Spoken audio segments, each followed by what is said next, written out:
Kamu dulu balik. Culik je. Weh, hebat syuk ulet. Okay guys, jadi hari ni nampak kita semua dah kotor. Kita baru lepas main sukan nikah. Jadi tengok ni. Baru nak buat. Okay, ini game terakhir kita orang. Kita akan main air. Lepas tu siapa yang kalah akan masuk dalam kolam. Okay, stay tune. Siapa yang tengok siapa yang basah kan. Okay, belum. Kita tadi siapa. Ya, okay, aku dengan Nisha. Oh,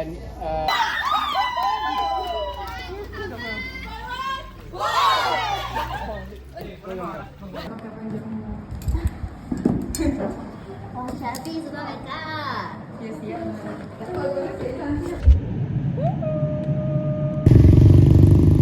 Sekarang kita nak bergerak ke pantai. Okay, sekarang kita ada dekat pantai. Kita sekarang makan aiskrim dulu. Jadi lepas ni kita nak photoshoot kelas. Jadi tema untuk kita hari ni semua serba biru.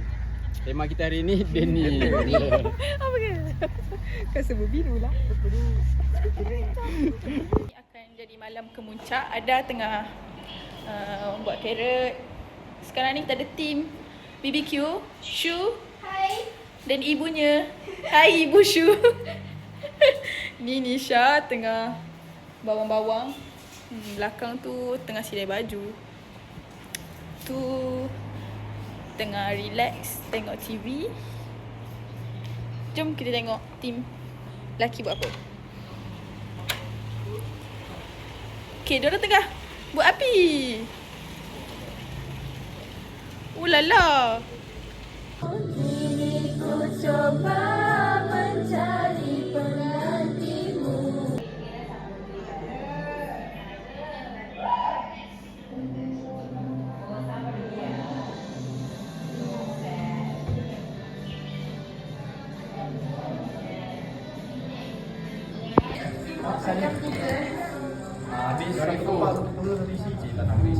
Kalau lapar tak boleh tahan. Tak apa. Saya sudah banyak beli banyak.